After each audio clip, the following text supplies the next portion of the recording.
Boa noite! Começando uma live com um convidado muito especial, doutor, é um professor para mim, eu aprendo muito com ele, doutor José Maria Guzmão. Como ele fala, ele prefere ser chamado de José Maria, mas o currículo dele é gigante. Acabou de entrar aqui, eu vou chamá-lo para participar dessa super live, uma live em que ele vai falar, né? Eu vou aprender aqui junto com vocês sobre a questão do glifosato, para quem não conhece o agrotóxico, o glifosato e seus impactos na saúde. Ele tem muitas informações ricas, já trouxe uma provocação no bom sentido aqui para a audiência, que é onde a gente encontra glifosato. Então, esse agrotóxico que causa câncer já tem comprovação científica. Acredito que eu seja um dos poucos nutricionistas que tem aprofundado na questão do agrotóxico e do câncer. Poucas pessoas durante uma consulta abordam esse assunto e os meus pacientes sempre recebem em primeira mão as melhores informações sobre agrotóxico. E agora vou chamá-lo aqui para participar. Deixa eu convidar o professor. E vocês vão ter o privilégio de conhecer o doutor José Maria Guzmão. Então, aguardando aqui o aceite dele, daqui a pouquinho acho que ele entra. Professor. Olá, Marcelo, tudo bem? Tudo ótimo. Eu estou vendo aqui a tela do senhor branca, mas acredito que o senhor esteja equilibrando aí para apresentar. Não. Ah, eu inverti aqui, acho. Deixa eu ver. Deixa eu ver como é que eu mudo aqui. Vamos lá, estou aguardando o professor, ele está invertendo a câmera dele para se apresentar aqui para a audiência.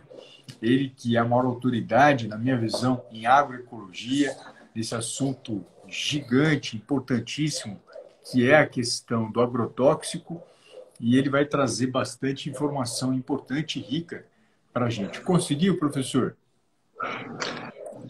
Eu estou tentando, não estou achando aqui o local para inverter a câmera, que a câmera está ao contrário. Eu vou falar para o senhor. No rodapé da tela do senhor tem duas setinhas. Se o senhor olhar para mim, o senhor vai perceber. Uma que volta e uma que vai. Se o senhor clicar nela, ela inverte a câmera. No rodapé da tela do senhor tem essa setinha. Dá uma olhadinha se o senhor encontra.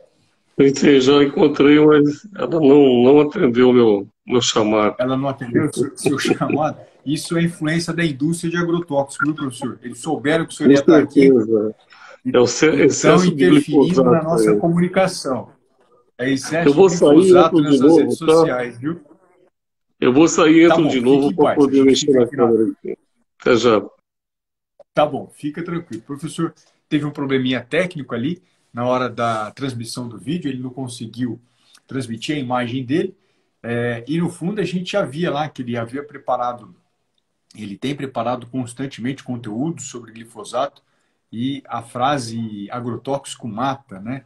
Uma frase muito conhecida para quem conhece a fundo a questão dos agrotóxicos e sabe de que forma irresponsável as pessoas estão utilizando em alguns alimentos essa substância cancerígena. A gente falou de uma, mas se a gente for aprofundar, nós temos dezenas de substâncias associadas ao câncer, já com comprovação científica, e infelizmente o mundo não conhece isso. A nossa intenção, e a minha em especial, é eliminar esse bandido na sua alimentação durante o câncer. A gente está falando de um bandido que é o glifosato. São dezenas que eu consigo tirar dos meus pacientes sem obrigá-los a consumir 100% da alimentação orgânica. Normalmente eu faço uma estimativa de que 10%, 5% de alguns alimentos eu faço indicação orgânica caso a pessoa consuma aquele alimento que tem a presença do bandido. Então deixa eu chamá-lo aqui novamente e vamos transmitir aqui. Aguardando o aceite dele, ele vai se apresentar aqui para a gente nessa importante... Professor, boa noite. Olá, bora vai. Como é que tá? Tudo bem?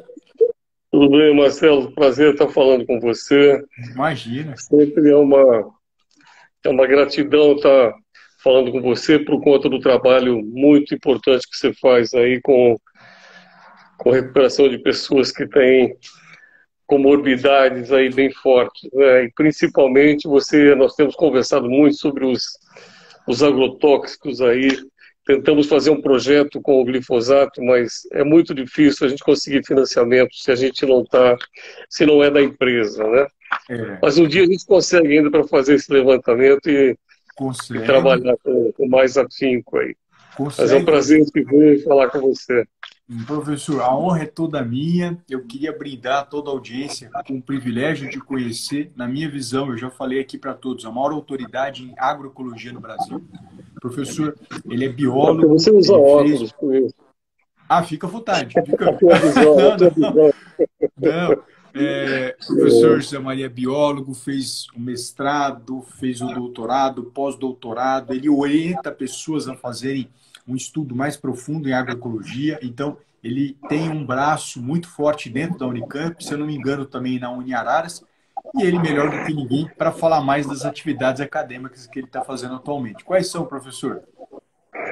É na Uniara. Inclusive, Uniara, me perdão, deve ter uma Uniara. aluna que ia estar assistindo, está fazendo um trabalho com agrotóxico lá, Que nos legal. assentamentos, que existe uma aplicação aérea muito grande, que a região é de cana, né? Então, a aplicação aérea tem deriva que vai para os agricultores e vai até a cidade. Então, ela vai estar ouvindo a nossa fala aí, que ela tem um trabalho muito interessante. Qual o nome dela? Elisa, Elisa, ela que deve estar, legal. se ela Ela, não entrou, ela estava antes, quando a gente estava começando a conversar. sim. E ela está extremamente bem tutorada. Se está ao lado do senhor, o mais importante não é. Eu sempre brigo, né, professor? Não é a tese que você defende, é quem é seu orientador. A gente falava isso na USP, quando eu fazia meu mestrado, que as pessoas não perguntavam o nome da sua tese, ela perguntava: quem está te orientando? Ah, é fulano de tal. Opa, então tá tudo certo. Seu A caminho está Elisa está certo. ali. Na verdade, eu não estou orientando a Elisa, estou dando um suporte. Só estamos tendo Claro. conversado bastante para a elaboração do projeto. Sim, Ela sim. está com a coordenadora do curso lá. Que Mas legal. estamos juntos, como diz aí. Não, com certeza. Professor, esse tema ele mexe muito com o inconsciente coletivo, com a mente das pessoas, de que muitas vezes elas têm a noção de que se ela quer uma alimentação saudável, obrigatoriamente ela tem que comer alimento orgânico. Qual que é a visão do senhor nesse universo que a gente vive, pensando na condição socioeconômica do brasileiro, que nunca pode ser esquecida? Muitas pessoas têm muita dificuldade, às vezes, de trazer o arroz e feijão para a mesa, de trazer o básico para a mesa. Como é que é essa relação? Para que a pessoa tenha alimentação saudável, obrigatoriamente todo mundo tem que comer orgânico, professor? Como é que funciona isso? Bom, esse é o ideal, né? Estamos falando de uma situação ideal, no mundo ideal. Agora, você não precisa comprar no supermercado, em lojas. Você tem uma relação direta com o agricultor. Existem feiras que têm um preço bem acessível, normalmente idêntico ao de supermercado, às vezes até mais em conta. A Uniara mantém uma feira em Araraquara, que tem um produtor, inclusive essa semana nós estávamos conversando, que ele tem vendido os produtos dele muito barato. Os outros produtores estão no preço normal. Preço normal, sim, de supermercado para lá, né? E ele diz, olha, inclusive a esposa dele que estava na reunião, a gente quer que todo mundo coma bem.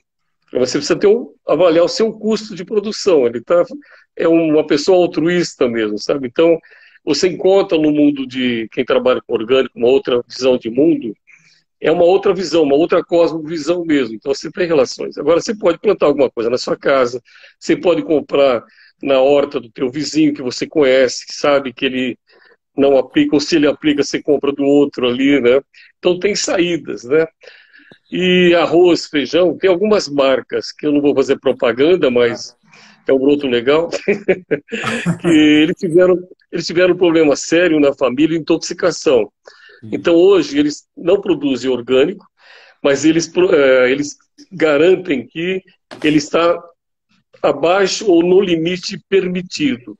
Os outros você não tem controle, porque o governo não faz não faz um controle disso. Tem que ele para, mas ele não avalia arroz, feijão, soja, essas coisas, né? Mesmo Soja para, muito está menos, né, parado, né? professor? Soja muito menos, né? Muito menos. Feijão, milho também não. É. Que a commodity está fora, né? E quando a gente fala commodity, como é que uma pessoa comum pode entender o que é commodity, professor? Então, são coisas que são produzidas num certo patamar que ela passa a ter um valor de mercado. É produzido em grande quantidade para um mercado normalmente atrelado à agroindústria ou à indústria, né? O petróleo é uma commodity, mas como estamos fazendo de alimentos, né? Normalmente, se pensar nas grandes produções, nas grandes lavouras, soja, milho, algodão, então essas grandes culturas, café, normalmente são commodities. Tem um preço internacional que regula na bolsa. Então, às vezes ele está muito acima do preço do mercado, às vezes muito abaixo, né? E é uma coisa maluca, né? O Brasil é o maior produtor, um dos maiores, está ali com os Estados Unidos, disputando produtor de alimento, e nós temos 33 milhões de pessoas passando fome. Três pessoas, em cada quatro pessoas, três aí estão, em cada 10 pessoas, três hoje estão aí sem saber se podem comer ou não, né? Por isso que a gente vê que quem produz alimento não são essas grandes empresas, não são as commodities, são os agricultores familiares, né? Que normalmente podem produzir de uma outra forma, embora você tenha produtos orgânicos e produzindo em larga escala também. O próprio MST produz no Rio Grande do Sul arroz, foram centenas de toneladas de arroz sem veneno nenhum e vendendo a um preço razoável também, preço de mercado, né? Então não é um preço a mais. Cabe a gente buscar também, porque é aquela história, como você trabalha com isso e sabe, você fala muito bem sobre isso, né? A gente tem que, o comer, além de ser um ato político, é o nosso remédio também, né? Você trabalha com isso, eu vejo suas falas, as pessoas se curam ou se mantêm, ou se recuperam através da alimentação. Esse seu trabalho é muito lindo e vai nessa linha.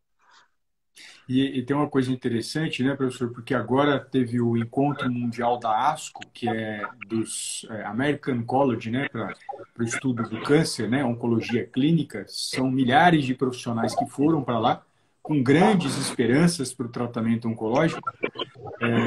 E, por outro lado, a gente tem um incentivo, um empenho gigante para a descoberta de novos medicamentos que são muito bem-vindos. Quem me acompanha sabe disso, professor, porque eu sempre falo para ele, se você não faz tratamento com oncologista, você não faz parte do meu consultório. Eu não vou atender você, porque eu não vou dormir tranquilo sabendo que tem uma nova oportunidade para matar o câncer que está em você e você quer apenas seguir o Alexander para seguir a alimentação. Então, eu falo para essa pessoa que eticamente eu não vou atender e não vou cuidar dela. Mas, por outro lado, também, eu tenho percebido muito que os pacientes, eles colocam a única esperança deles no remédio e esquecem da alimentação como grande aliado para que ele possa vencer o câncer.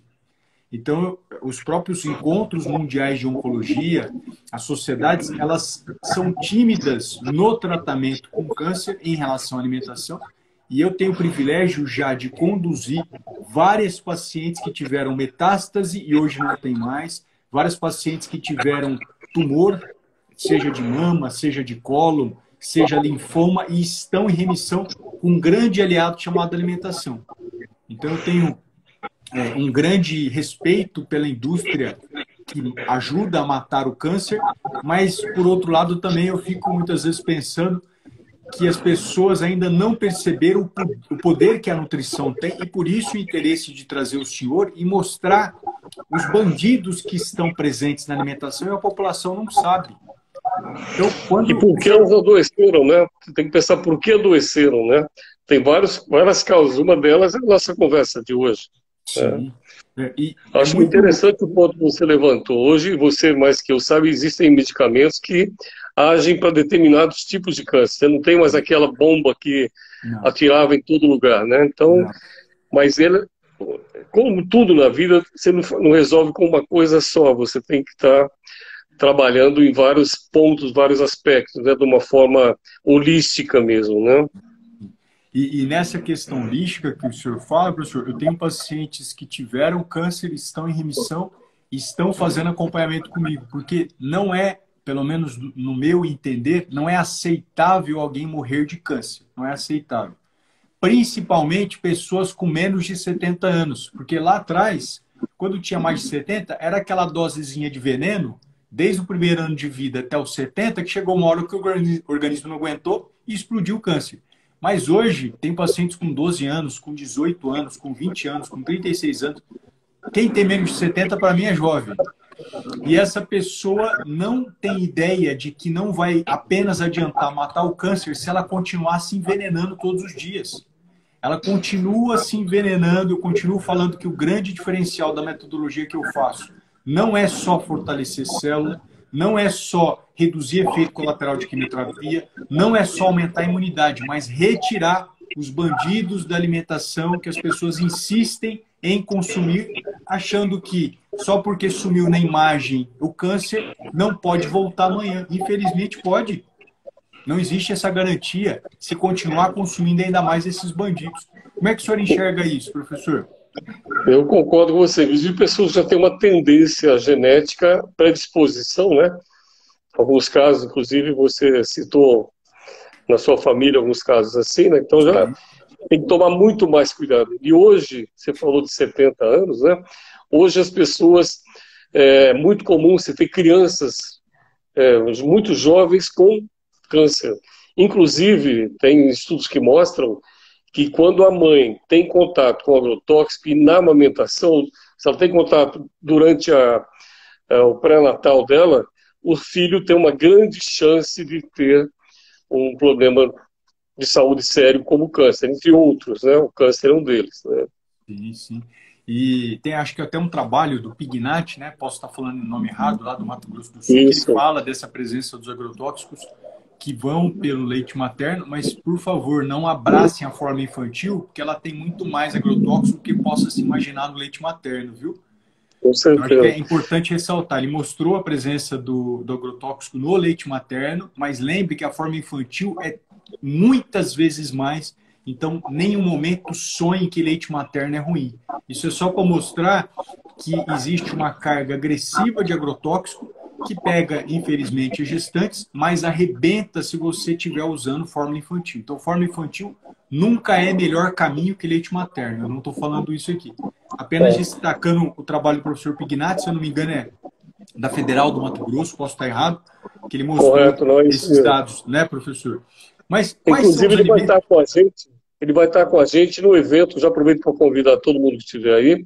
A Claro. Uniara está promovendo um simpósio que trata das questões rurais, inclusive de transgênico agrotóxico também. E o Pignatti vai estar lá numa mesa com a gente. Eu já convidei, está aceito Legal. e vai ter uma fala dele também lá. Online? Fica todo mundo convidado. Vai ser mista, vai ser online e presencial também. Então, nós vamos fazer as duas formas. Depois, Mas vai estar online se à eu puder disposição. Depois compartilhar eu o passo. acesso, eu agradeço, viu, professor? Isso é muito Vou importante. passar assim, daí você distribui para o pessoal da sua rede também. Claro, claro, com certeza. E, professor, explica para a gente, tem alguns termos que, para as pessoas que estão assistindo aqui, são diferentes, que tem donas de casa, tem empresários, tem profissionais da saúde. A gente tem um grupo bem eclético. O que é uma semente transgênica? O que é transgenia? Né? A gente ouve transgênico, transgênico, transgênico. O que é esse negócio chamado de transgênico? É um negócio que usa bastante veneno. Não, mas vamos falar, né?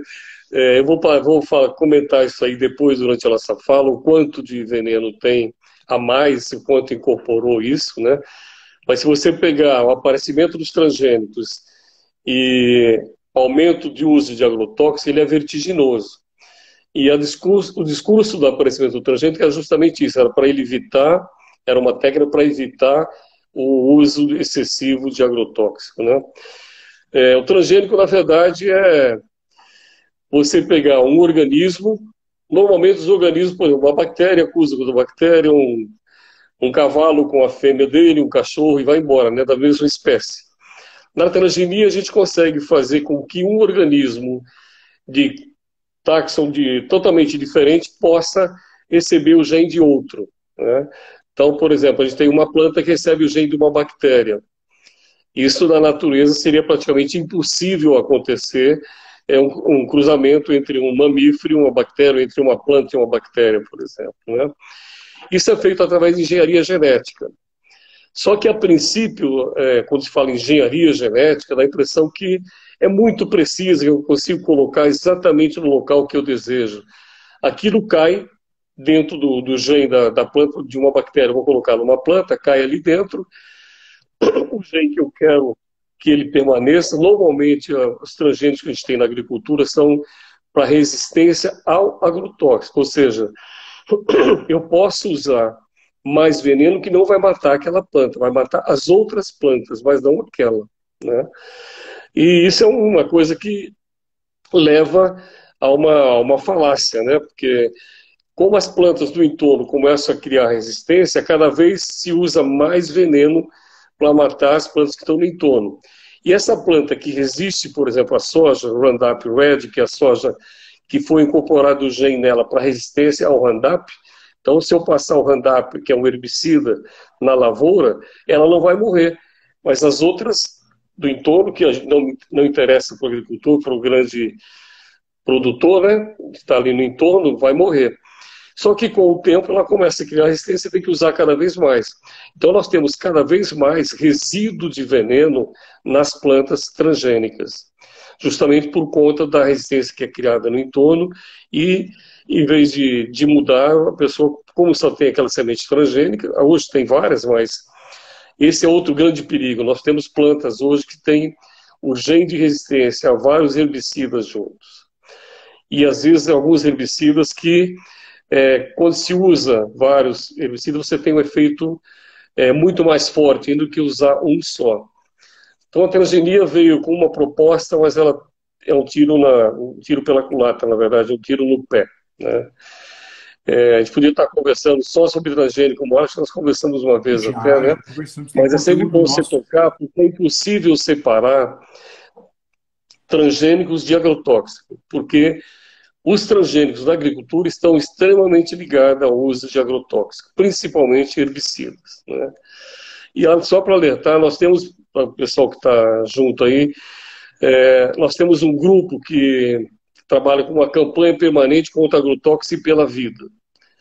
Então a gente tenta alertar as pessoas, e essa campanha no Brasil todo, sobre os perigos dos agrotóxicos, como evitar, como consumir menos, o que produto, né? É aquela primeira coisa que você sempre comenta também, né? A gente nunca comer produtos fora de época, que provavelmente fora de época ele tem mais suscetível ao ataque de pragas, de doenças, então vai necessitar usar mais agrotóxico, né? Como o pessoal fala, né, brincando, é remédio, né? Remédio para quem? Para ninguém, né? Que o próprio nome agrotóxico, né? Inseticida, sida é morte, né? Nematicida, mata fungicida, então o sida está aí, é a morte. E não é só a morte do fungo, não é só a morte da planta, no caso do herbicida, é a morte nossa também, né? E, professor, é muito rica a sua fala, né? Sempre cheia de várias reflexões, mas eu vou tentar fazer um pouquinho de advogado da mídia, não advogado do contra, da mídia, porque a glifosato conversa mais com as pessoas que estão assistindo o nosso conteúdo do que a gente. E ela bombardeia essas propagandas com um poder econômico que o mundo nunca viu. Um poder econômico gigante. E a mensagem que a Monsanto quer trazer, fala de forma clara, porque ela fala isso, assim como as outras empresas, DuPont e demais, elas falam o seguinte, que o transgênico, fala delas, tá? Não é minha, não. O transgênico é importante porque ele reduz o consumo de agrotóxico em relação às plantas convencionais. É verdade isso, professor? Então, exatamente o que eu falei. Na primeira vez que você utilizar, você até pode ter um efeito melhor em relação ao controle das plantas espontâneas, que a gente não fala invasora, porque elas são plantas que estão ali, que nascem naturalmente, né? E na agricultura, quando você não usa veneno, as pessoas mais antigas ou que conviveram com pessoas mais antigas vão lembrar que na roça, você ia lá no meio do café, quando se não usava tanto veneno no meio da roça, você ia lá, pegava plantas, que a gente chama de punks, aquelas plantas alimentícias não convencionais. Como você não aplicava veneno na roça, você podia pegar uma serralha, uma beldroégua e fazer salada ou cozinhar. Você tem 1000 plantas que você naquela biodiversidade, serve de alimentação, principalmente numa época de fome como nós estamos agora. A pessoa tem... Agora está ficando moda comer punk, mas o mundo sempre comeu. As pessoas que têm um conhecimento da natureza sempre comem, sempre comeram e continuam comendo, né? Então, você está contaminando todo o ambiente. Existe forma de produzir sem veneno, não há necessidade de. Agora, o que não precisa é que essas commodities que a gente está falando, né, fazendo uma ponte, eu estou produzindo soja para quê? Para alimentar animais, né? Gado. A gente não precisa comer tanta carne, não precisa ser vegetariano, mas a carne é uma proteína que é importante. Mas hoje nós estamos comendo muito mais carne que comíamos há muito tempo atrás, né? E não há necessidade disso. Nosso organismo recente, nós somos onívoros, não somos carnívoros, né? Então nós temos todo um trato digestivo adaptado para um tipo de alimentação mais diversa. E essa carne que foi alimentada com ração, que recebeu agrotóxico, então já está concentrado na ração. Esses animais, por estarem confinados, vão receber uma grande quantidade de antibiótico para poder não ficar doente entre eles ali. Então você tem uma série de sinergismos ali que vão tornar essa proteína animal extremamente complicada para a nossa saúde, além de ter incorporado os venenos aí, né?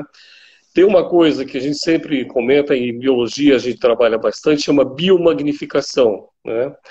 Se eu tiver, por exemplo, 1 ppm de uma substância qualquer, uma parte por milhão na água, conforme eu vou subindo na escala, por exemplo, as algas que cresceram ali, as pequenas algas, ou as algas de modo geral, vão concentrar esse veneno que estava na água. O plâncton, quer dizer, aqueles animaizinhos que estão ali que comerem e se alimentar dessa alga, vão acrescentar mais ainda. Os pequenos peixes vão, se cada vez que vai subindo na escala, você vai tendo mais veneno acumulado, até chegar no topo da cadeia, que seriam os peixes carnívoros e quem come esses peixes carnívoros. Nós comemos muito peixes carnívoros hoje, né? Que estão aí, além de agrotóxicos também, o mercúrio e tudo que está na natureza. Nós temos hoje uma loucura de substâncias aí jogadas para a gente, né? E o pessoal acha que lavar bem as mãos e tomar vacina resolveu o problema do mundo, né? Não, sim. E, professor, até para que eu possa reforçar aqui a minha conduta com os meus pacientes, quando a gente lida com câncer, o principal aliado do paciente é a nossa carne. Então, a fala do professor sempre é muito rica porque ele está olhando para 215 milhões de brasileiros. O professor, ele já fez parte de um órgão do governo federal, o CNTB, que falava sobre aprovação ou não. E o professor ele tem uma fala muito rica porque o olhar dele é para ter esse cuidado com os 215 milhões, que a população ela precisa comer carne, claro, mas ela precisa comer também os vegetais. No câncer, a realidade nossa, professor, ela é muito intensa. O paciente que não come carne, ele não faz tratamento oncológico e morre. O paciente que tira carne durante o tratamento, ele abaixa a plaqueta, tem anemia, faz transfusão, a transfusão não consegue recuperar esse paciente morre. Então, é muito rico o que o professor fala, porque ele está olhando para todos os brasileiros. Mas muitas vezes no câncer a gente tem uma situação de emergência, ou a gente mata o câncer ou ele mata a gente. Por isso que muitas vezes nas minhas lives e na minha consulta eu tenho falado que o consumo de carne para o paciente do câncer ele é diferente da realidade da população saudável. O olhar do professor, como sempre, é um olhar amplo, um olhar ambiental e para as pessoas que não têm doença. Não é o foco do Nós temos carne hoje, né? Nós temos carne hoje orgânica também, que são produzidas com plantas que foram com milho, que foram produzidas sem o veneno. Né? Temos, sim. Então, você tem outras opções aí, né? Que não são, muitas vezes, mais caras. Tá? Sim. Você tem ovos hoje também em grande quantidade hoje sendo antes não tinha. Nós temos hoje ovos sendo produzidos de forma orgânica. De forma orgânica, sim. E nesse caso, professor, vamos abraçar essa questão do glifosato. Quem é glifosato? Né? Isso é uma marca de gel para cabelo? O que é isso? É um gel bonito que você pode usar no túmulo, né? Leva a gente para usar no túmulo. É, O glifosato, na verdade, é um nome genérico de um produto que foi sintetizado pela Monsanto, que é o Roundup, né? O nome comercial dele. E depois, em 2020, ele perdeu a patente, então nós temos um monte de outros produtos que é o glifosato, na verdade, mas com marcas diferentes hoje, porque venceu a patente, então, mas o mais comercializado ainda é o da ex-Monsanto, que agora a Bayer comprou a Monsanto. A gente tem uma empresa come outra, a gente tem hoje um aglomerado de concentração de capital, esse é outro grande problema, né? Concentração de capital com exclusão de pessoas. Então, nós temos uma exclusão grande em todos os sentidos que você pode imaginar. E esse glifosato é um herbicida, então ele é feito para, o pessoal chama de mata-mato, né? Então ele é um dos mais utilizados. Pra você ter uma ideia, no mundo todo, fizeram um levantamento dos 11 agrotóxicos que são mais utilizados, e o glifosato foi o que mais é utilizado no mundo todo. Responde mais ou menos por 40% de todo o veneno que é aplicado na agricultura. Então, uma quantia razoável, né? E no Brasil não é diferente, né? Nós estamos também, porque nós produzimos commodities que usam bastante herbicida, pelo tipo de manejo que se faz, pelo tipo de agricultura que se faz. É necessário que quanto mais você simplifica o sistema, mais ele fica dependente de insumos externos. Aí você vem com os adubos, você vem com os venenos, você vem com maquinário, você vem com uma série de coisas. E uma outra coisa a gente não se dá conta.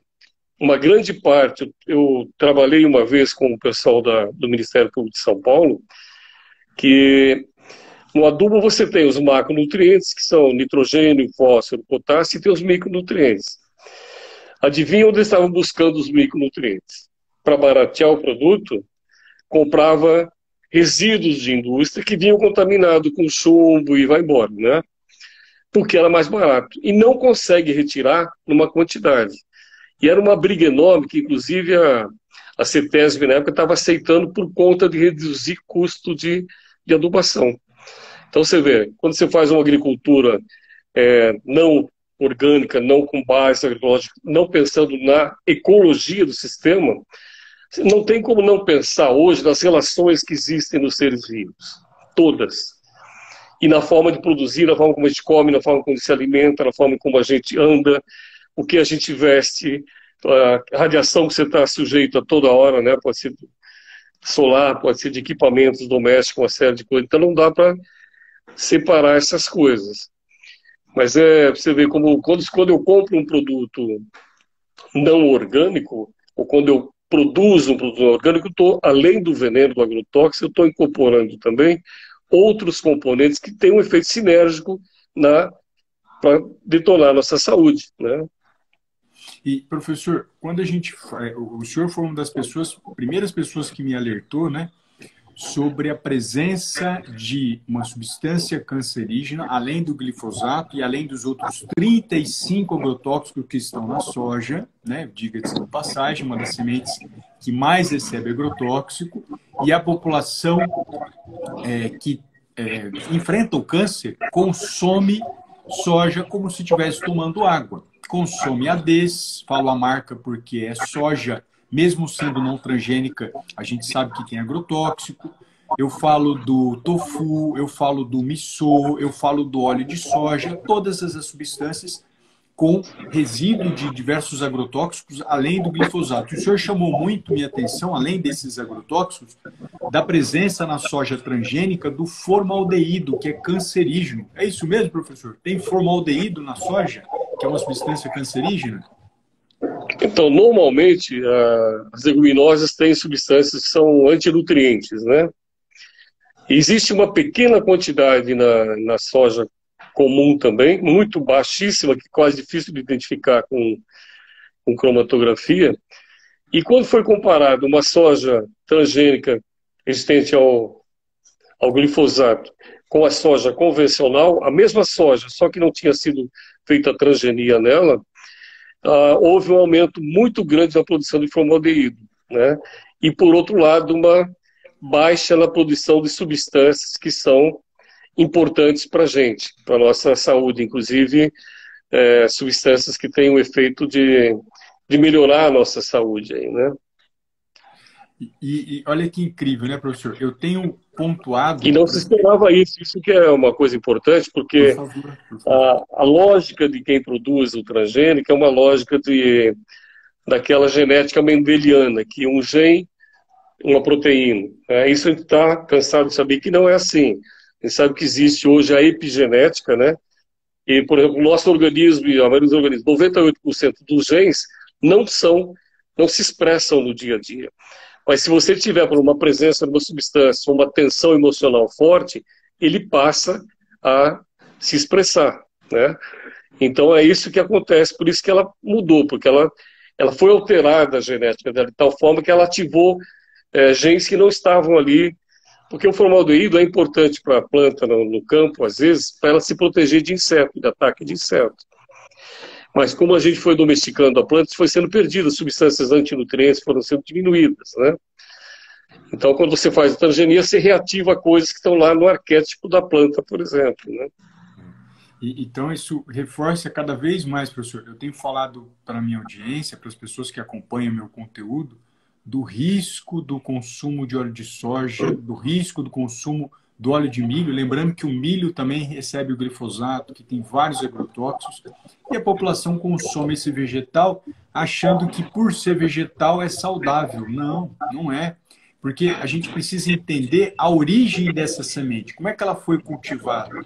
Não é porque é natural que é saudável, principalmente agora, depois de 1940, em que o mundo domina a produção de agrotóxicos e pulveriza isso para algumas sementes de forma extremamente intensa. Eu estava vendo alguns anos atrás, professor, que o algodão ele recebe mais agrotóxico por hectare do que a soja. Eu fiquei surpreso com isso, 2,5 vezes mais.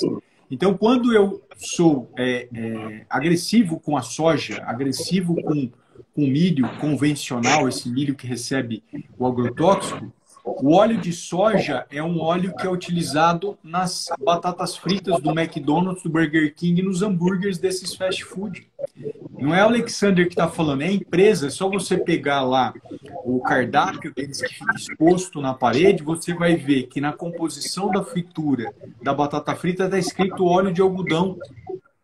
Está escrito lá, não é o Alexander que está querendo pichar esses fast food. Eles mesmos dão a declaração de que tem a substância. E a gente começa a ver, professor, criança com 12 anos com câncer, criança Eu tenho um estudo com aqui que eu 10 tinha anos com câncer. para projetar, inclusive, né? Tem uns estudos mais recentes que mostram que criança aumentou bastante, crianças com leucemia na faixa de 0 a 4 anos, tem um aumento vertiginoso. Então, começa muito cedo, na verdade, por conta de os pais estarem se alimentando, pela criança ter contato com esse tipo de alimento, ultraprocessados, além de... e além do agrotóxico, aí você sabe muito bem, e comenta isso nas suas falas, a própria batata, quando você frita e chega a uma certa temperatura, ela passa a ter substâncias que também são prejudiciais à saúde, né? Então, além da fritura em si, ela tem o resíduo de veneno que ela leva ali, né, grande. Que é a acrilamida, né? Quando a gente passa de 170 graus Celsius, essa substância parece ser um problema para a saúde, tóxica para a célula, sem dúvida. E o mais interessante, assim, muitas pessoas me perguntam, Alexander, qual óleo é bom para fritar? A fritura não é algo bom para nenhum tipo de célula do seu corpo. Não é proibido consumir fritura, mas ela não é uma substância bem-vinda. Né? Então, na verdade, essa pergunta é uma armadilha, porque ela induz você a direcionar a pessoa para um lugar ruim. Fritura não é bom. Começando por aí, fritura não é bom. Então, pergunta antes do qual o melhor óleo para fritura é: será que fritura é bom? Não. Ponto. Né? E aí, na conduta minha, como nutricionista, eu sei conduzir de que forma que ele vai fazer essa preparação em casa, de que forma que ele vai usar a gordura, talvez, para fazer alguma fritura, qual situação ele está vivendo agora em relação à quimioterapia, está tendo muito enjoo, está tendo muita diarreia. Então, existem diversas variáveis, né, diversos pontos que são necessários serem olhados para que a gente possa fazer uma condução segura, né, que é o caminho mais importante. E quando a gente vê crianças 0 a 4 anos, o senhor brilhantemente está falando do aumento do câncer, a gente não pode esquecer, professor, e eu não tenho vergonha de falar, porque a minha liberdade aqui é científica, não é uma liberdade de entrar em outros espaços que sejam políticos ou o demais, é que o cornflakes, o famoso galo, é feito de milho transgênico, né? E isso não é divulgado, isso não é relatado. A maisena, a gente faz um mingauzinho para a criança. A criança é o milho transgênico. Eu tenho insistentemente falado do risco que as pessoas têm, que acompanham o meu conteúdo, dos derivados do milho, dos produtos da soja e do risco que você tem consumindo isso. A pessoa acredita que apenas comer fruta, verdura e legume é o caminho para a saúde. Não é, infelizmente não é. Não é, porque o câncer ele é mais complexo do que você tenha sonhado ou imaginado. A cada 3 meses tem uma revolução das informações na oncologia. Não tem nenhuma ciência que há pouco tempo se renove tão rápido. E quando a gente fala de quimioterápico, quem me garante que a presença, talvez, dos metais pesados que estejam na soja e no milho, que o professor brilhantemente já falou, não estejam interferindo na capecitabina e em outros bloqueadores hormonais, como tamoxifena, anastrozol, e você não está tendo uma recuperação adequada. Você continua segurando apenas numa mão importante, que é a mão da medicina, mas esqueceu de usar a mão da nutrição para socar esse cara que se chama câncer. O câncer não é um inimigo comum, não é inimigo fácil. Ou a gente usa as duas mãos para arrebentar ele, ou ele, infelizmente, pode arrebentar a gente. E tem o lance da nossa mente também, que é importante. Então, você tem que ter uma harmonia também, porque o estresse também leva a você ficar mais debilitado, né? Então, é como você está comentando, são várias fontes que você tem que estar pensando no tratamento, né? Nós estamos falando hoje de comida, né? O Brasil hoje tem 4.644 produtos registrados agrotóxicos. 4.000, professor? Quase 5.000. E teve um aumento muito grande, né, recentemente. Desses aí, 1.100 são extremamente tóxicos, depois você tem outros medianamente tóxicos, mas aí, o glifosato não é classificado como extremamente tóxico, mas ele não tem um efeito tão drástico de toxicidade aguda, ou seja, você teve um contato com ele, você já vai para o hospital. Mas ao longo do tempo ele vai causando problemas seríssimos na saúde. Aquela problema crônico que vai causando, né? Inclusive, bom, além de câncer, você tem problema de perda de sensibilidade. Bom, a gente podia falar mil autismo, né, professor? Como o senhor sempre fala, da demência, do autismo, o núcleo base do cérebro ele é consumido pelo glifosato, as bainhas de mielina, podendo facilitar a esclerose múltipla, né? Esclerose múltipla são as bainhas de mielina que vão se derretendo, né? Vou usar um termo didático, derretendo, a ponto da pessoa já ter na literatura científica de pessoas que tiveram contato com glifosato, aspergiram glifosato e desenvolveram uma espécie de esclerose voltada ao glifosato. Isso já foi até publicado. E eu ri, professor, no momento que o senhor falou que ele não é tóxico, exatamente pelo poder que a indústria tem de mudar a realidade da classificação toxicológica, né? Por isso que eu estava rindo. E quando a gente fala dessa toxicidade, conta um pouquinho para as pessoas que ainda não conhecem sobre o estudo do Seralini em 2012, que usou a semente de milho transgênica para os ratinhos comerem durante 200 dias. O que aconteceu com esses ratinhos, professor? Essa é uma imagem impactante, né, que a gente ia colocar, mas eu demorei para repassar para o Marcelo e ele acabou não tendo tempo de colocar, porque no Instagram você tem que reconfigurar os slides. Quando eu repassei, já estava quase na hora da nossa conversa, não deu tempo, mas é uma imagem que choca, que impressiona. Eu vou te passar, você pode deixar disponibilizado aí, não sei como é que você faz isso, mas... Claro, no Story, deixa no Story, professor, pode deixar. Esse é o grande problema que acontece com análise de substâncias tóxicas no Brasil, né? Na verdade, a análise de risco é uma coisa muito, muito fria e muito contestada, né? Você tem avaliação de substância, esse risco aí, na verdade, é uma estatística que se faz, né? E as substâncias, por exemplo, agrotóxicos, como são testados, inclusive os alimentos transgênicos, eles são obrigados a ser testados, só que eles são testados por 1, 2 semanas, no rato que vive aí 6 meses, né? Então, é claro que se tiver um efeito super agudo, vai aparecer. Se não for efeito super agudo, não vai aparecer. E o que o Sim. Seralini fez foi isso, alimentou o rato com soja transgênica, que tinha o componente do Roundup, do glifosato aí dentro, uma soja Roundup Red. Então, o componente ali era o glifosato, além da soja, né? E ali perto da idade do homem, equivalente ali a 35, 40 anos, quase todos os ratos tiveram câncer, mas câncer assim, não é aquele que fica escondidinho que você não vê, são tumores que saem para fora, uma coisa maluca quando você vê aquela... e aí vem o poder da empresa, né?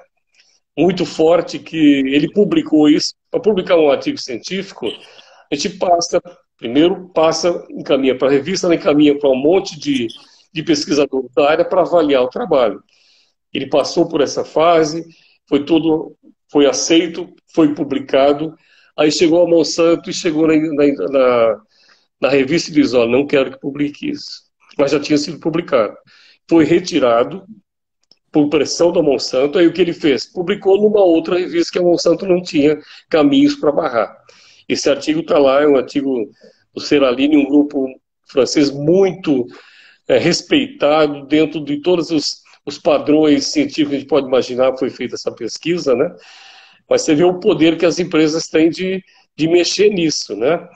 Agora, uma coisa interessante também, Marcelo, que a gente tem que comentar, é o resíduo de veneno, né?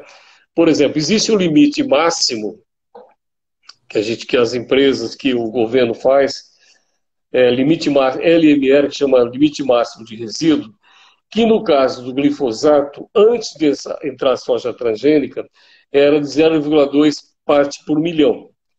Como eles sabiam que ia usar esse agrotóxico e provavelmente na planta iria aparecer mais, para não ficar fora da legislação, o que eu faço? Aquilo que você falou, vamos ajeitar a legislação para permitir. Então passou para 10 ppm, um aumento de 50 vezes mais de veneno para poder permitir que ela fosse produzida. Só que na atual conjuntura a gente vê, tem um estudo que foi feito no Paraná, por exemplo, a soja, o grão de soja, com um resíduo de 57 ppm. Nossa, professor. Quando o máximo era 0,2 ali no limite, porque na Europa é menos. Na Europa, seria bom de dar uma conversada sobre isso também, né? Claro, claro. Por exemplo, o glifosato na água, esse é o... Deu uma travadinha aqui. Ô, Pri, me ajuda aqui a projetar a aula. Eu salvei no celular. É só um slide. Deu uma travadinha aqui, até pedi ajuda da minha esposa na hora que travou, porque eu acho que eu tenho essa foto dos ratinhos, a Pri é minha esposa, eu chamei ela, porque eu acho que a gente vai conseguir transmitir a foto dos ratinhos com câncer. Professor, a conexão dele deu uma travadinha. Opa, professor, você estava me ouvindo? Eu não te ouvi, acho que nós saímos um pouquinho do ar. Não tem problema. Estava falando do resíduo, né? Deixa eu voltar a comentar aqui o resíduo lá. Está me ouvindo? Estou sim, perfeitamente. É o caso de níveis de resíduos, diferentemente, que a gente tem da Europa. Nós somos seres humanos iguais, né? Só que na Europa, no caso do glifosato, é permitido 0,1 ppm no máximo de glifosato na água. No Brasil são 500. Então isso equivale a 5.000 vezes mais veneno permitido na nossa água. E outro grande problema, na Europa, o máximo de agrotóxicos permitido na água, acho que você sumiu agora. Não, a minha esposa está tentando configurar as fotos do ratinho que eu salvei no meu celular. Vou ver se eu consigo. Legal, ótimo. Tá. Vou ver se eu consigo. Ótimo. Na Europa você pode ter no máximo 5 produtos dentro na água, né? No Brasil, você pode ter muito mais. Eu estou com a fotinha aqui, até passei ela aqui agora, mas infelizmente não vai dar. Não tem problema, professor. Eu ponho no meu Na story água depois. nossa, numa grande parte, mais de uma em cada 4 municípios foi feito um levantamento no Brasil, nós tínhamos 27 agrotóxicos presentes na água. É muito veneno, né? Na Europa, o máximo que é permitido na água para ser chamado de potável são 5 e abaixo do limite. O nosso aqui tem muito mais e acima do limite, né? 70% dos testes detectaram agrotóxicos na nossa água. Só que um em cada 4 tinha 27. Então, mas todos, 75% tinham agrotóxicos na água. Então, isso é uma loucura, né? E muitos deles proibidos aí fora. Então, são extremamente tóxicos, né?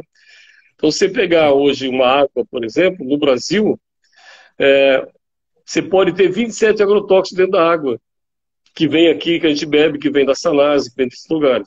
Na Europa são 5 só. Você não pode, se passou de 5, aquela água não é mais considerada potável. E aqui é considerada potável.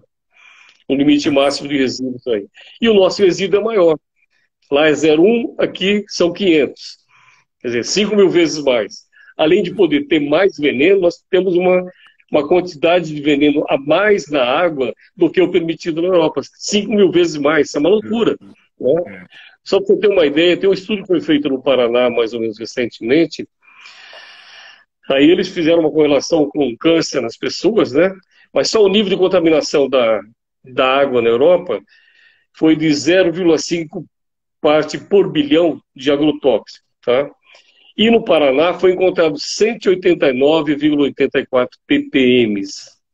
Quer dizer, vê a diferença, 0,5 lá, e lá podendo ser só 5 venenos, aqui só podemos ter 27, ela é considerada ainda uma água potável, e com quase 190 ppm de veneno aí dentro, quando lá o máximo é 0,5.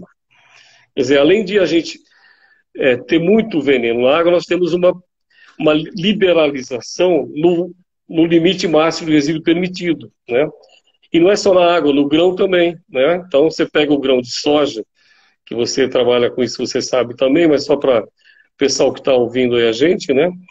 No caso da soja, por exemplo, você tem na Europa 0,05 miligramas por quilo permitido do glifosato, por exemplo, tá? No Brasil, são 10 miligramas, quer dizer, 20 vezes mais. É muito doido isso, né? A gente está com uma sobrecarga de veneno muito maior do que um ser humano pode suportar, seguramente, porque lá eles estão fazendo estudos muito mais aprimorados e a gente aqui, ninguém reclamou, continua, né? Continua. Essa é a grande lógica, né? Não, que legal. Minha E uma esposa outra estava coisa tentando. que eu acho que é importante comentar, por exemplo, pegaram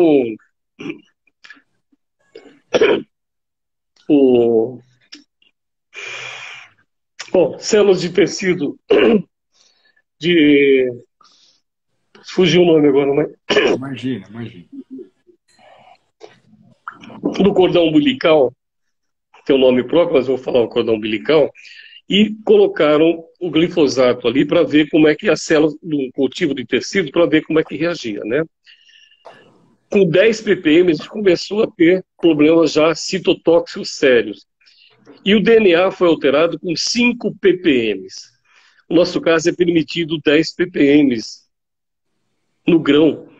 Então, esse efeito citotóxico e a alteração do DNA com 5 ppm já ocorre. E o nosso limite é de 10. Limite na legislação. Só que a gente encontra 57. Então você vê a loucura que é a gente estar comendo esses produtos que não têm uma origem que a gente conheça adequada, né? Sim. E eu tenho frisado bastante sobre a importância da gente conhecer esses bandidos. Então, fale para a gente, professor, onde tem mais glifosato? Porque glifosato talvez esteja no nosso ar aqui, ao nosso lado, onde eu estou respirando e o senhor também, né? Mas quais são os alimentos que mais têm o glifosato na alimentação? Olha, hoje é difícil falar qual, porque o glifosato, se vê, 40% de todo o agrotóxico utilizado no mundo é ele, né? E ele é utilizado em tudo, na cana, então no açúcar que você vai comer tem resíduo dele. Tem um estudo mais ou menos recente que analisaram esses produtos, você deve ter esses dados aí também, analisaram os estudos aí, os nossas bolachinhas, os nossos ultraprocessados, né? De empresas renomadas, né? Todos eles, uma grande parte deles, tinham resíduo de veneno aí. Se eu acho E que são os ultraprocessados. Esse é o estudo do IDEC, que ele foi ver a presença do glifosato, inclusive no correto, Adaze, exatamente, inclusive do IDEC, na bisnaguinha, bolacha de água e do sal, zagueiro. biscoito recheado. E que eu tenho falado, e Uhum. o senhor no começo, E a gente acha brilhantemente, que já tinha no falado. processamento perde, não perde, está lá o Não perde. veneno. Tá Né? lá, tá lá. E a pessoa acha, eu tenho falado muito, professor, eu estou mais preocupado com o biscoito de água e sal que essa pessoa come todo dia do que com o churrasco do final de semana. Porque uma criança Eu não sei pequena se é mais pega. ou menos. Não sei É, se é mais ou menos, hein? Mas você é meio. Já percebi que você é um carnívoro. eu sou onívoro, eu falo que eu sou onívoro, porque eu gosto muito de vegetal, né? É fundamental para a saúde. Mas Mas tem quem é uma. vegetariano é um serial killer, né? Tem também. Quando se fala de Não, hambúrguer vegetal, é um serial killer, né? é. O senhor viu? E O senhor hoje falou nós bem. estamos entrando muito nessa, né? Porque é vegetal, não tem problema. O hambúrguer Exatamente, vegetal é professor. ótimo. Tem o Exatamente. mesmo problema. Eu tenho falado muito sobre isso, porque o mundo fala muito da carne. A carne é o demônio, a carne é o destruidor. Só que a pessoa esquece que a obesidade está vindo do vegetal, pelo excesso de porcarias farináceas que a pessoa está comendo. Não o vegetal in natura, o vegetal Não, processado. Né? As processado. farinhas, Agora, vamos biscoito falar de um água e pouquinho da sal. carne, porque eu acho o seguinte, não é que a carne, é que a carne leva ao desmatamento, porque nós estamos detonando as fronteiras agrícolas para, primeiro, para produzir soja, aumentar a produção de soja e milho e para pastagem. Então, ela tem vários efeitos aí na natureza, né? E vai levar ao maior uso de veneno, porque nós estamos usando esses produtos que vão dar origem à carne, transgênicos, e esse produto vai para a água. Então, nós temos o efeito sinérgico da carne. Quando você pega um vegetal, se você pegar a cadeia de bioacumulação, ele está menos, ele tem menos do que uma carne, seguramente. Isso é indubitável. Uma carne tem muito mais veneno se foi usado mesmo, por exemplo, a mesma soja que deu origem ao biscoito, por exemplo, a uma proteína de soja, ela tem muito menor concentração ali do que na carne. Mas não é Falou uma que coisa brilhante, viu, ali está professor? livre de tudo, né? Não, Ali não não. está livre de tudo. Sim, sim. Né? O que o senhor está falando, usa até de novo esse termo que eu vou começar a incorporar. É bioacumulação, né? Correto. Eu vou te Bioacumulação. passar depois. É muito Eu, forte, cara. eu quero usar, porque é exatamente esse ponto que todo momento eu trago para as pessoas. A pessoa acha que ir para a quimioterapia com um pacotinho de biscoito de polvilho, ela está fazendo um salto de qualidade em vez de comer a carne na casa dela. Elas acham que aquele biscoito maravilhoso, com gordura de palma que não é indicado para ter na alimentação, ela está dando um salto de qualidade no tratamento, assim como comendo pão bisnaguinha, pão de forma integral. E perceba, professor, que a gente está batendo num bandido chamado agrotóxico, em especial glifosato. Mas a gente não pode esquecer dos bandidos antes. Quem que é o bandido antes? Adoçante, flavorizante, conservante. E esses antes que nenhuma célula do corpo precisa para viver. E no pão de forma integral existe a permissão de 15 substâncias estranhas ao nosso corpo, e a pessoa está comendo um pão de forma integral, achando que está arrasando na alimentação dela. É uma loucura, né? Que a gente faz essa ideia que a mídia vende para a gente, né? Sim, Só falando da biomagnificação, se você tiver um ppm que seja na água, no topo da cadeia você vai ter 10 milhões. Olha lá. Na concentração. Você vê como a carne realmente ela tem um acúmulo maior. Isso no topo, né? Se for um peixe, o primeiro peixe, um peixe carnívoro vai ter mais ou menos 1 milhão de ppm se a água tiver 1 ppm. E 1 ppm numa água com esse veneno que a gente tem aqui, em grande quantidade, não é nada. Né? Mas assim, tem que, na verdade, relativizar tudo, né, cara? Sim. Inclusive, tem outro problema que você trabalha, quando você trabalha com alimentação, só para lembrar as pessoas, aí quando eu tenho um alimento extremamente energético, quando é, por exemplo, um biscoito, ele ativa muito mais as células cancerosas ainda, pela atividade, por ativar a multiplicação de células muito mais fortemente do que um alimento que se degrada mais lentamente, não é? Eu tenho feito um trabalho muito intenso, professor, por conta desse desequilíbrio alimentar. Porque, da mesma forma que o mundo está em desequilíbrio, a alimentação dita saudável também está desequilibrada. A pessoa hoje faz o tratamento oncológico e ela começa a ganhar peso porque ela abraça o universo. O meu caminho para ter saúde é eliminar tudo de origem animal e comer só vegetal. Isso é extremamente grave. A própria Associação Nacional de Câncer nos Estados Unidos pontuou a falta de evidência científica para que alguém que a vida inteira foi onívoro começasse a ser vegetariano no meio do tratamento. Diferente dos nossos pacientes vegetarianos, que devem ser respeitados e valorizados, ele é vegetariano, o corpo dele já está acostumado com essa nutrição, o intestino dele já tem as bactérias saudáveis para ele enfrentar o câncer, e ao lado do nutricionista ele tem uma passagem melhor. Mas não acontece isso. No câncer... E se não tiver tomado nenhum antibiótico, nenhum medicamento que vai detonar a flora intestinal dele, né? Sim, sim. E no câncer, professor, existe um terrorismo doentio contra a carne, a ponto das pessoas, durante o tratamento, desenvolverem queda da plaqueta, queda da imunidade, queda da hemoglobina, que é a anemia, e esse paciente muitas vezes não consegue fazer o tratamento que mata o câncer, por esse terrorismo que foi divulgado da carne, que ele tem que arrancar de qualquer forma.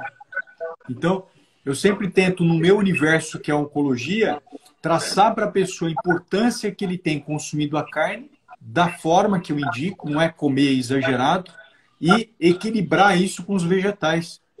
Então, E a forma de comer carne também, né?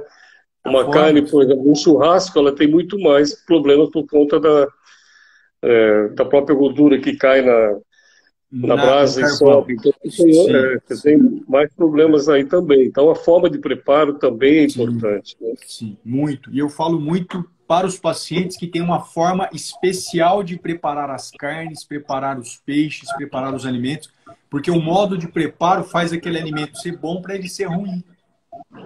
Né? Isso é uma coisa que a gente destaca bastante, a importância do modo de preparo.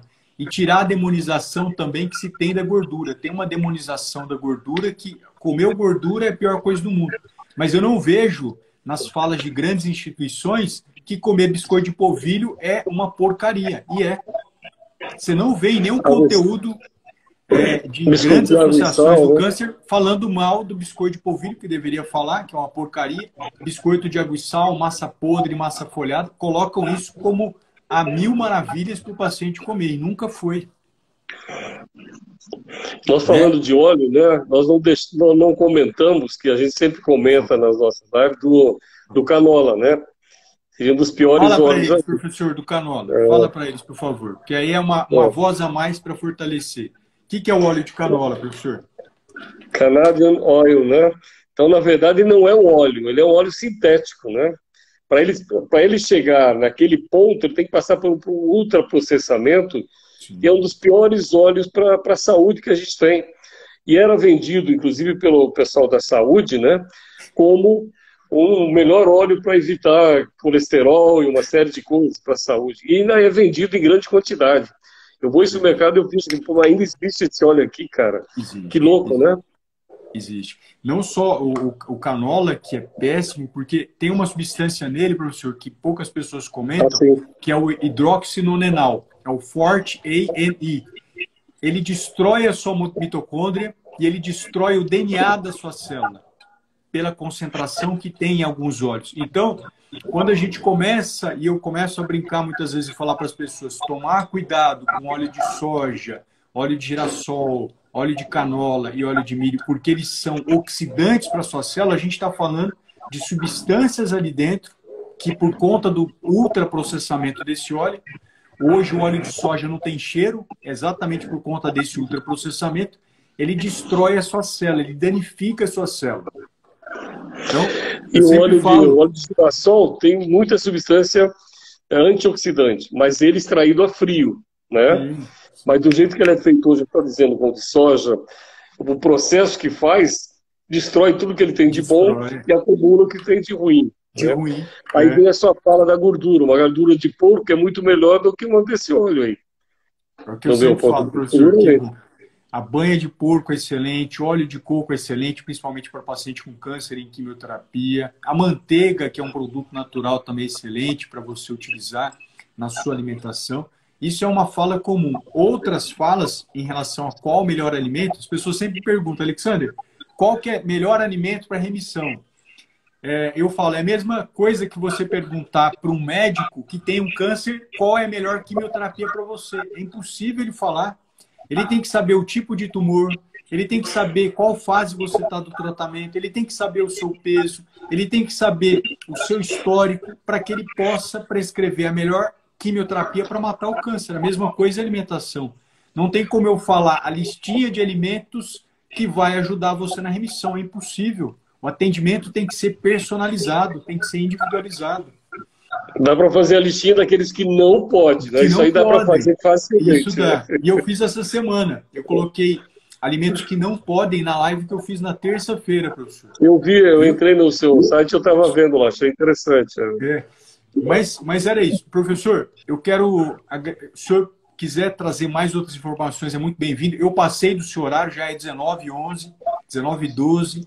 Eu quero agradecer imensamente a sua gentileza, a sua disponibilidade.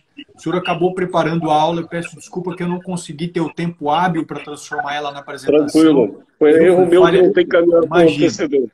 Imagina, fique em paz. Eu não consegui transmitir, mas no story, quem for ver hoje, eu vou colocar a fotinha dos ratos com câncer que comeram Ótimo. milho transgênico, que acho que é extremamente importante. Eu vou deixar essa live gravada. Se o senhor quiser colocar nas suas redes sociais, só me pedir, prontamente eu te mando, viu, professor? Eu vou E querer sim. agradeço imensamente a todas as pessoas que aqui estiveram, que participaram, mandaram o coraçãozinho até cansar o dedo, viu, professor? Para Coração para o nós, né, senhor. a nossa fala e com as pessoas aí. Não dá para interagir muito com as pessoas, mas seguramente as pessoas que estavam ouvindo, a gente poderiam estar contribuindo muito para essa discussão. Uma hora, quando a gente conseguir fazer alguma coisa presencial, a gente poderia fazer uma dessa, né? Claro. Porque são muitos conhecimentos que existem aí nas pessoas, cada um com o dele, e nós estamos colocando dois pontos de vista aqui importantes, né? Mas não são os únicos. Então, Não, também agradeço a todo mundo aí, gratidão por todo mundo estar aí até agora, gratidão por você pelo convite. A gente imagina. espera estar outras vezes e que tenha contribuído de alguma forma para a melhoria da vida das pessoas, né? Continua. E tem uma coisa importante, professor. Só eu que agradeço o senhor e a todos que estão aqui. E tem uma situação muito importante. Talvez eu e o professor não consigamos fazer a Monsanto reduzir o glifosato na soja e no milho. Mas tem uma coisa que a gente pode fazer e que, de forma geral, os nutricionistas conseguiram, que é o seguinte: graças à fala repetida do nutricionista de que chocolate amargo é mais saudável, hoje a Cacau Show e outras empresas vendem mais chocolate amargo do que o com açúcar, que por sinal tem veneno. Hoje, graças à fala dos nutricionistas em relação às bebidas que têm gosto de fruta, mas está cheio de açúcar e outros aditivos, que é o néctar, as pessoas começaram a falar: opa, peraí, isso aqui não é integral, isso aqui tem porcaria adicionada. Mudou o comportamento do consumidor. Então eu entendo que a forma mais forte que a gente tem de mudar a alimentação e da presença do agrotóxico na soja, no milho e outros alimentos vai ser com essa pancada no empresário de que não vale a pena comer óleo de soja, óleo de milho, óleo de canola e óleo de girassol, exatamente pela forma irresponsável que essas sementes estão sendo produzidas. E Então, comer, perguntaram nessa linha sua aí, comer é um ato político. Não é político, sem fazer dúvida. política partidária, mas Não, nós estamos conversando sobre esse tema aqui, nós estamos fazendo política. então, A política não é uma coisa só de partido, é uma forma de vida, uma forma de se relacionar com o mundo, sim. né? Então, acho importante essa tua colocação. Inclusive, os nutricionistas foram a primeira classe que abraçou aos não transgênicos, a rejeitar os não transgênicos. Nós tivemos um trabalho enorme, fomos conversar com o pessoal lá em Brasília, com a associação, fizeram explicando o que estava acontecendo. Aí daí para frente eles passaram a recomendar que não fossem prescritos alimentos transgênicos, né? Sim. Foi um grande ganho que a gente teve nessa associação com o pessoal da nutrição. Porque, quem sabe até o Conselho Federal, que eu vejo de forma respeitosa e admiro bastante, não adote essa... Eles adotaram uma época. Não, eu não concluí o raciocínio ainda. O Conselho Federal, ele adotou não ao transgênico, que me dá liberdade para eu criticar de todas as formas o transgênico. E eu faço isso com vontade, com gosto. Em todas as lives eu sempre falo com vontade. Mas tem uma outra adoção que é uma crítica importante ao consumo de óleo de soja, milho e girassol e canola, que podem ser feitas pelo Conselho, criticando o Brasil, que nesses dias atrás estava estocando óleo de soja e aumentou o preço. Então o supermercado guardou o produto, o preço aumentou e as pessoas estavam procurando o próprio veneno para levar para casa, sendo que você pode consumir a banha, óleo de coco ou manteiga, que não tem essa agressividade de veneno que pode formar câncer nas pessoas. Professor, e o óleo estocado tem mais problemas ainda, né? Ele vai ter mais resíduos ali, vai formando substâncias prejudiciais. Legal. Né? Obrigado, professor, como sempre, viu? Pela brilhante apresentação. Eu que só tenho a agradecer o privilégio tê-lo como amigo, eu chamo de amigo. Em 2015 tive o privilégio de conhecê-lo como professor e ter hoje como amigo e de ter um aprendizado rico a cada vez que a gente se comunica. É muito importante para mim. O aprendizado é uma troca, muito importante. Né? O senhor sabe que me ajuda muito a entender esse universo da agroecologia, que é extremamente complexo para mim, que é nutricionista, é um universo muito amplo. Né? Então o senhor sempre me brinda com bastante conhecimento e eu precisava e tinha, de qualquer forma, que trazer o senhor aqui para brindar as pessoas com mais informações de qualidade, para que você tenha uma vida melhor e alcance a remissão. Esse é o meu objetivo de vida. Eu quero mais pessoas em remissão, eu quero reduzir a mortalidade do câncer no Brasil com a ajuda do senhor e das pessoas que querem mais vida. Uma linda tarefa sua, isso é importantíssimo. Um grande abraço, cara. Um grande abraço, professor. Obrigado a todos. Até mais. Tchau, tchau.